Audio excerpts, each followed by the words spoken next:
Jadi perkenalan dulu, nama saya Joni Kadir, tamatan Unhas, dari Unas ini, fisika instrumentasi. Kemudian medical physics UI.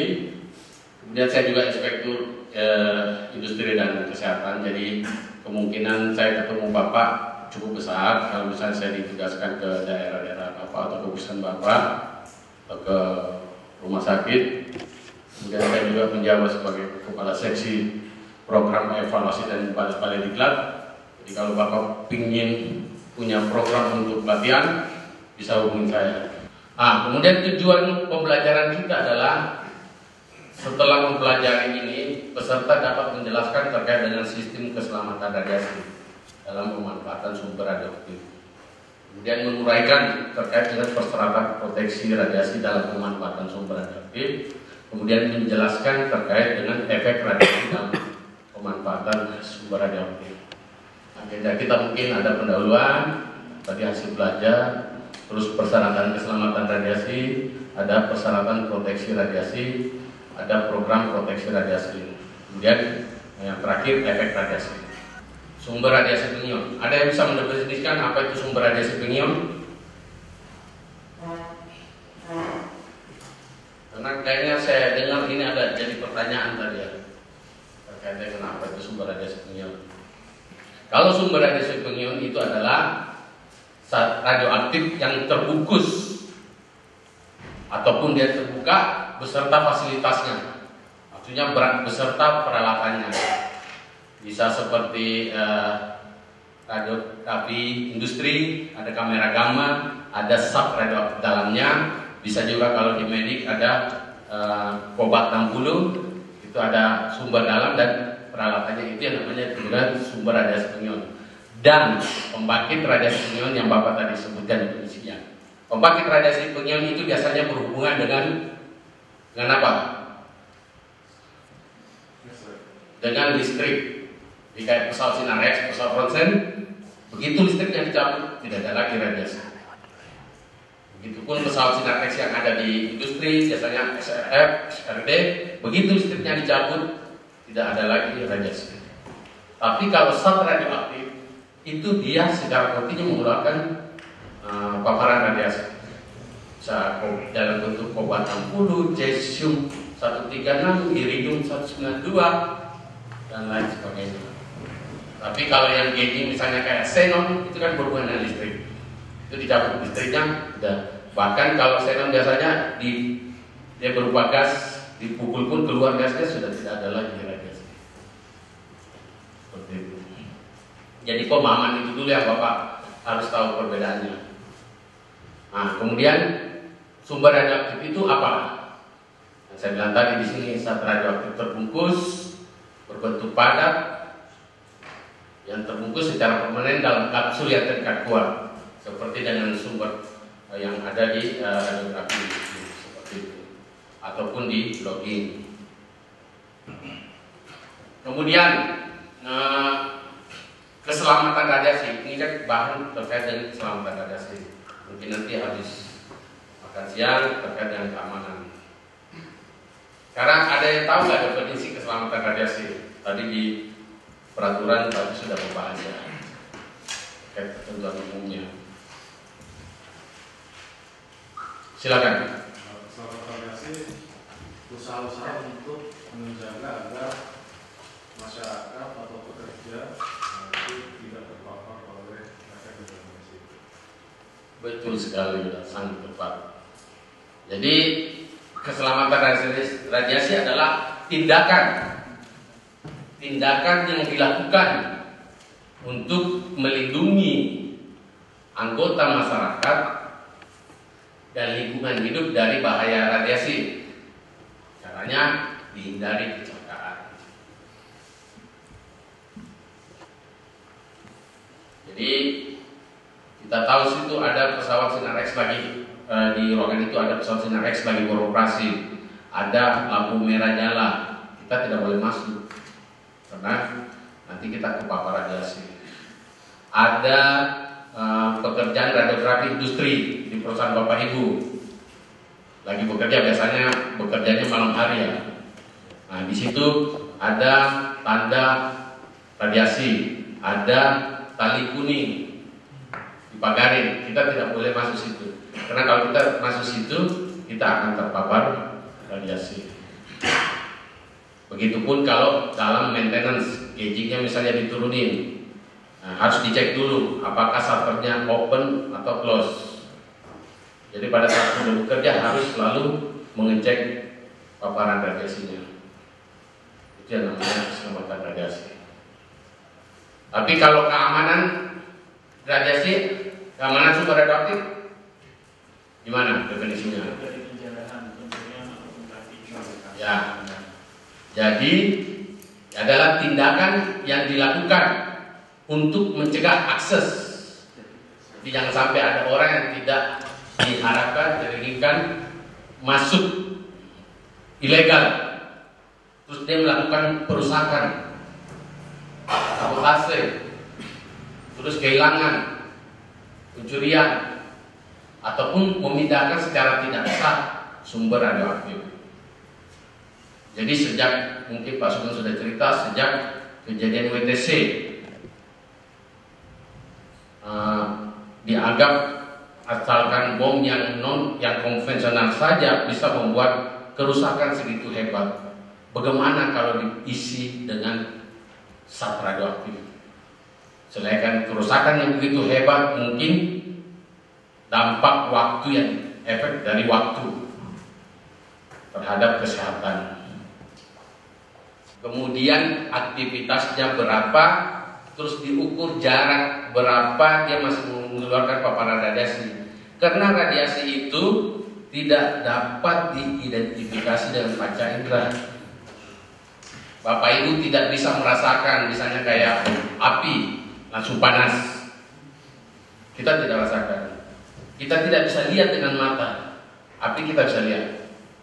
Kita tidak bisa cium, tidak ada berbau. Makanya salah satu cara untuk mengetahui ada radiasi adalah dengan alat ukur surveimeter.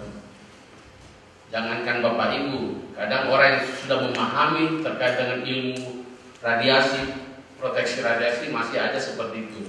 Ada dokter yang di intervensional radiologi tahu bahayanya, tapi karena efek tidak langsung dia tidak care terhadap itu. Karena kalau dia misalnya pakai seluruh peralatan protektif berat, ya kan? Terus dia tidak bekerja sesuai dengan waktu yang dihitung, misalnya dia mau pingin cepat selesai, sudah ditunggu anak ini, kan?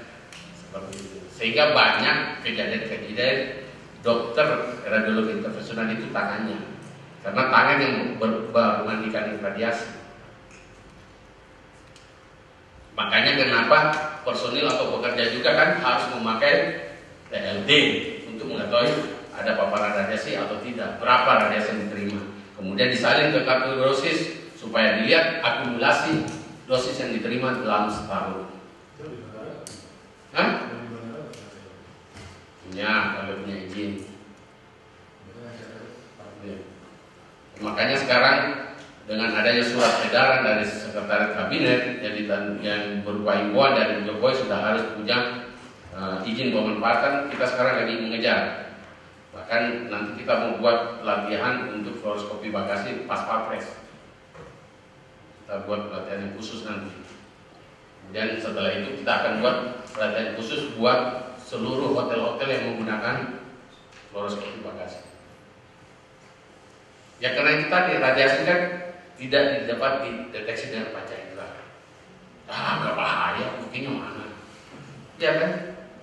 Padahal nanti begitu mereka pensiun, sudah tua, yang seharusnya dia sudah bisa jalan-jalan ke luar negeri, tamasya. Akhirnya tamasyanya kemana? Sakit. Boleh ditanya deh keluarga-keluarga yang pernah yang ada kerja di pertambangan atau apa, yang tidak care terhadap keselamatan radiasi, bisa aja seperti itu. Bahkan orang yang mengerti pun, orang Batam, dokter, kadang seperti itu. Saya pernah inspeksi ke suatu daerah di mana mereka pesawat Sinar X, tapi di sebelahnya ada dokter yang punya pesawat itu, dia nembakkan pasien ke tembok yang bersebelahan dengan dokter. Nah, terakhir saya dapat berita dokter itu meninggal punya penyakit kanker. Saya nggak tahu, mudah-mudahan bukan dari situ. Sama dengan orang yang bekerja di pertambangan, yang seperti saya bilang tadi, antinom dan nom, radioaktif alam, mereka kan tidak mengerti ada potensi radiasi situ.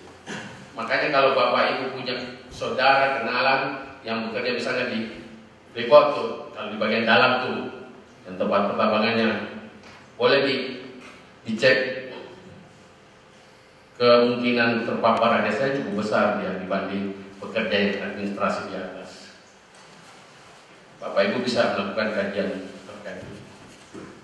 Ya karena itu tadi tidak melihat secara langsung kerusakan yang timbul. Radiasi ada yang menimbulkan kerusakan langsung kalau betul-betul dosisnya begitu tinggi. Untuk persyaratan keselamatan radiasi sesuai dengan peraturan yang ada, mungkin Pak Sugeng tadi sudah kasih bahwa persyaratan keselamatan radiasi itu terdiri dari persyaratan manajemen, terus persyaratan proteksi radiasi, kemudian ada persyaratan teknik, dan ada verifikasi keselamatan. Kemudian dari persyaratan manajemen itu terdiri dari ada penanggung jawab keselamatan radiasi, yaitu pemegang izin dan personil. Kemudian ada personil yang bertanggung jawab juga, yaitu bisa PPR, bisa pekerja radiasi, operator, dan ataupun petugas perawatan terhadap zat radioaktif itu. Di lapangan yang kadang tidak memahami itu yang ini, karena dia belum pernah ikut pelatihan. Makanya sebenarnya begitu Bapak Ibu misalnya mau jadi PPR atau mau jadi PKSR di klub seperti ini, seharusnya Bapak Ibu begitu pulang itu harus mendisiplinasikan. Karena ada kewajiban bahwa pemegang izin itu wajib harus memberi pelatihan kepada pekerja radiasi dan yang bekerja di daerah radiasi, supaya mereka tahu terkait dengan keselamatan radiasinya, mereka tahu simbol radiasi, mereka tahu apa yang harus dilakukan ketika terjadi kecelakaan. Kemudian ada persyaratan manajemen, ada pelatihan proteksi radiasi. Jadi ini yang wajib pemegang izin lakukan terkait dengan pelatihan proteksi radiasi. Apakah dia misalnya memanggil orang lain untuk melakukan, atau dia lakukan misalnya dengan membuat pelatihan yang tutorialnya adalah PPR dan PKSR, seperti itu. Kemudian untuk penanggung jawab keselamatan radiasi itu ada pemegang izin, ada personil pelaksanaan pemanfaatan, bisa PPR, bisa pekerja radiasi, dan ada pihak yang mendapat tanggung jawab khusus dari pemegang izin. Kemudian untuk pendidikan dan pelatihan dia itu minimal. Jadi kalau Bapak Ibu mengadakan pendidikan dan pelatihan di fasilitas Ibu, dia harus minimal ada terkait dengan peraturan perundang-undangan bidang ketenaga nukliran. Kemudian ada sumber yang digunakan dalam pemanfaatan tenaga nuklir. Jadi kalau gaji, Bapak Ibu tahu apa sih yang di dalam gaji itu, tujuannya apa, gunanya apa. Kemudian tahu terkait dengan efek gelombang radiasi, mengerti terkait dengan besaran dan satuan dosis radiasinya. Kemudian prinsip proteksi dan keselamatan radiasinya yang tadi. Kemudian pemantauan paparan radiasi dan tindakan dalam keadaan darurat. Ini item-item yang diajarkan atau dengan kata lain ini adalah kurikulum untuk pendidikan dan pelatihannya. Kemudian persyaratan proteksi radiasi itu adalah justifikasi, limitasi, dan optimisasi. Jadi ada justifikasi bahwa kita harus menjustifikasi dulu apakah manfaatnya lebih besar daripada kerugiannya. Jadi misalnya kalau kita patah tulang nih ke rumah sakit, seharusnya dijustifikasi dulu. Misalnya apakah dia butuh pesawat sinar ronsen atau butuh yang lain. Kalau ada peralatan lain yang tidak mengandung radiasi itu lebih bagus itu daripada radiasi. Tapi harus juga dipikir segi ekonomisnya, apakah memang lebih murah, seperti itu. Sama juga kalau misalnya dokter mengambil keputusan patah tulang CT scan, karena CT scan-nya masih baru rumah sakit ini, harganya juga mahal, bayar pasiennya mahal. Padahal kalau di Rongsen mungkin cuma 120.000, CT scan mungkin 1,5, ya kan? Tapi karena CT scan-nya baru, dokter suruh CT scan. Padahal belum tentu butuh untuk CT scan, karena CT scan itu 10 kali lipat dosisnya dibanding Rongsen Aptek. Walaupun memang gambar yang didapat betul akurat, tapi kan kalau patah tulang ngapain CT scan? Kemudian limitasi dosis. Jadi kita betul-betul berdasarkan nilai batas dosis tadi, ya harus dibatasi baik pasien, pekerja maupun masyarakat. Kemudian optimisasi proteksi dan keselamatan radiasi harus berdasarkan konsep alarm, as low as reasonable achievable. Jadi betul-betul yang tepat sasaran dan tepat guna. Kemudian ada persyaratan teknik. Jadi persyaratan teknik itu terkait dengan persyaratan peralatan GJ-nya sendiri. Apakah dia punya shutter atau apa? Kalau dia pesawat Sinar X, dia mungkin harus selalu dicek supaya tidak terjadi korosi, kerusakan.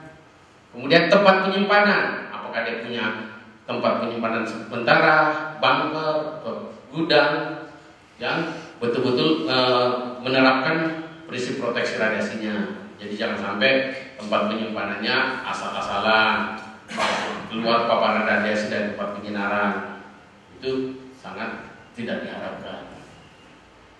Kemudian terkait dengan pengangkutan terhadap kerja, jadi dia mungkin punya tempat khusus kalau misalnya saat radioaktif itu dipindahkan, yang penyimpanannya juga yang khusus itu tidak boleh ada kebocoran radiasi.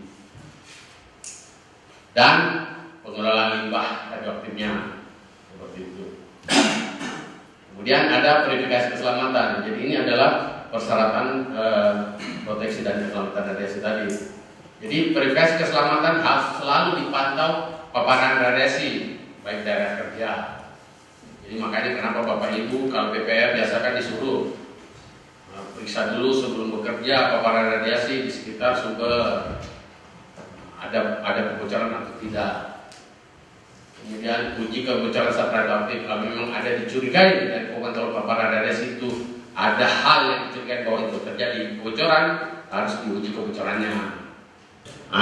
Verifikasi keselamatan ada pemantauan paparan radiasi, ada uji kebocoran zat radioaktif, kemudian ada pemeriksaan komponen peralatan. Yang komponen peralatan misalnya kayak di GJ itu shutter, jangan sampai shutternya sudah rusak, ya tidak kita anggap dia tertutup ternyata terbuka. Kalau shutter terbuka berarti ada paparan radiasi. Makanya pastikan pada saat misalnya mau dirawat, misalnya maintenance, pastikan dulu ada paparan atau tidak. Kalau ada paparan, jangan dulu disuruh masuk petugas perawatnya. Pastikan apakah kondisi aman atau tidak. Kemudian pemantauan paparan radiasi itu harus secara terus-menerus dilakukan berkala dan atas waktu-waktu. Dia meliputi terhadap paparan radiasi eksternal, kontaminasi permukaan dan atau kontaminasi udara. Ya, untuk pemantauan dosis pekerja itu ada berdasarkan paparan radiasi eksternal dan internal. Kemudian perlengkapan proteksi radiasi itu ada peralatan pemantauan tingkat radiasi atau kontaminasi radioaktif di daerah kerja.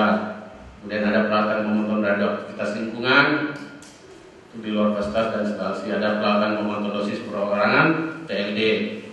Kemudian ada peralatan protektif radiasi.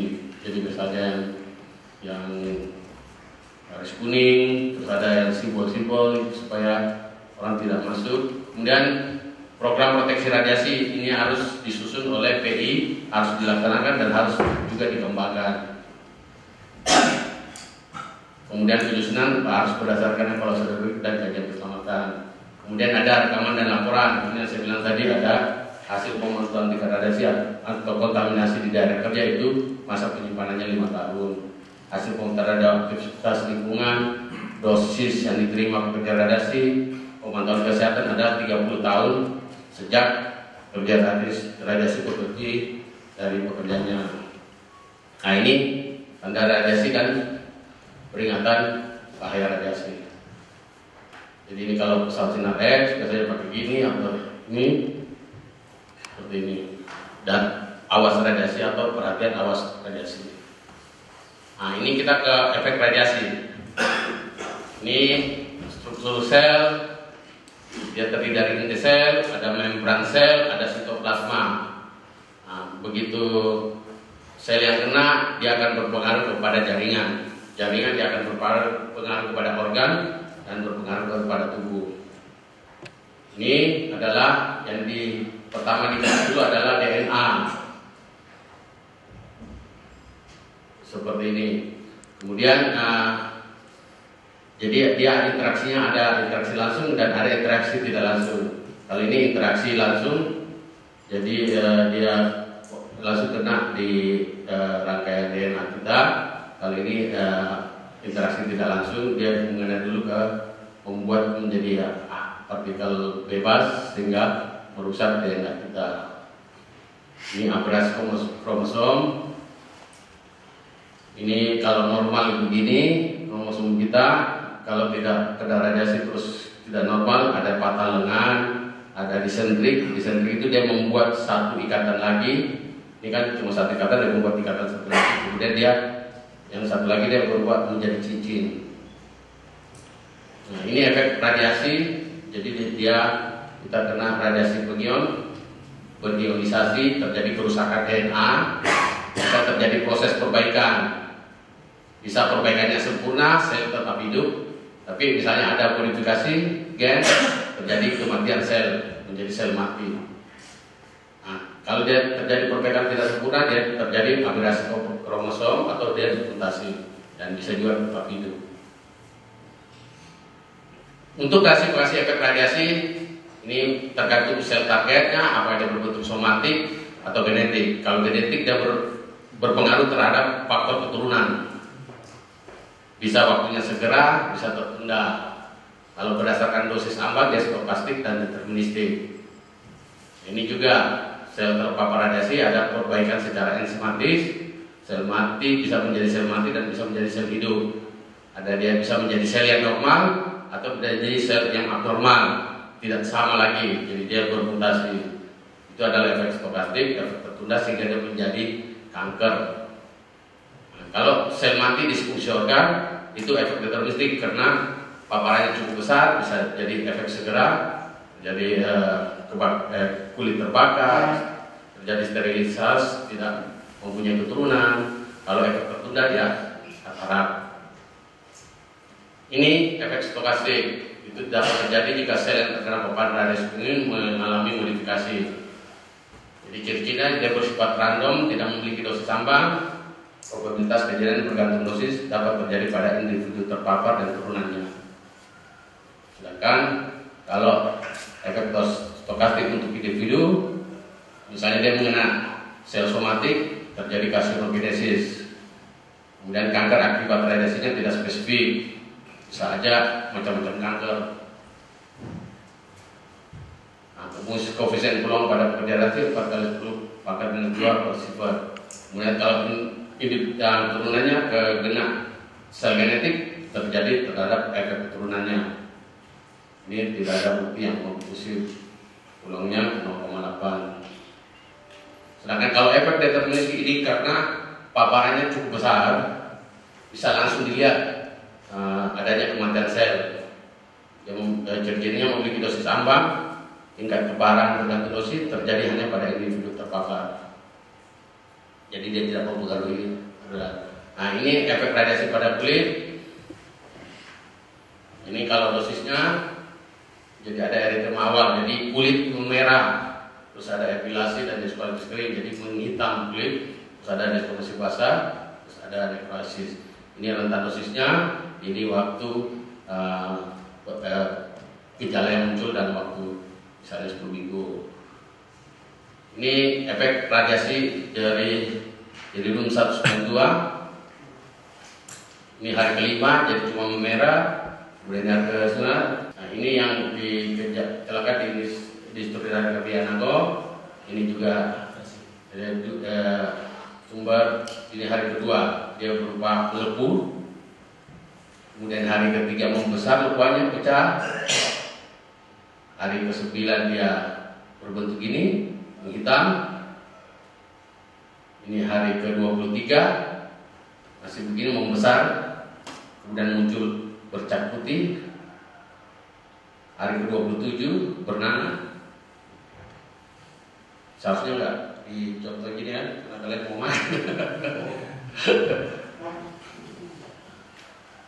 Ini jadi di pinggirnya kena, ini udah menghitam, terjadi cekungan. Hari ke-21 itu diamputasi 8 bulan. Ini setelah 10 bulan hancur semua. Ini kena kaki yang satunya lagi setelah diamputasi, yang satu lagi kena di sini. Ini hari ke-419 dari tadi berubah lagi. Nah, kemudian istrinya pun kena. Nah, ini yang bisa jadi kayak gini. Jadi dia memegang sumber radioaktif. Pertamanya seperti ini, kemudian terjadi kerusakan dan jarinya sampai begini. Ini mungkin kedepannya mungkin dipotong tangannya. Nah, ini terjadi di angiografi. Jadi mungkin terlalu besar dosis yang terima, terlalu lama dilakukan pengobatan sehingga dia bermandikan radiasi, muncul lubang, kakinya lubang seperti akhirnya diambil dia punya kulit paha untuk ditutupi. Jadi perbedaan antara ciri-ciri efek stokastik dan ciri-ciri efek deterministik. Kalau stokastik dia bersifat random, kalau di sini deterministik memiliki dosis ambang. Yang ini stokastik tidak memiliki dosis ambang. Tingkat keparahan ini bergantung dosis. Jadi ini adalah paparan radiasi cukup besar. Jadi misalnya bapak ibu mengidap kanker, kalau biasanya kanker di treatment kan biasanya sekali nembak biasanya maksimal itu 2 gray. Tapi kalau selewat dari 2 gray bisa jadi kena deterministik. Nah, kemudian probabilitas kejadian bergantung dosis. Yang ini tingkat paparannya bergantung dosis. Ini dapat terjadi pada individu terpapar dan turunannya. Kalau ini cuma pada saat di individu saja, karena langsung cukup besar.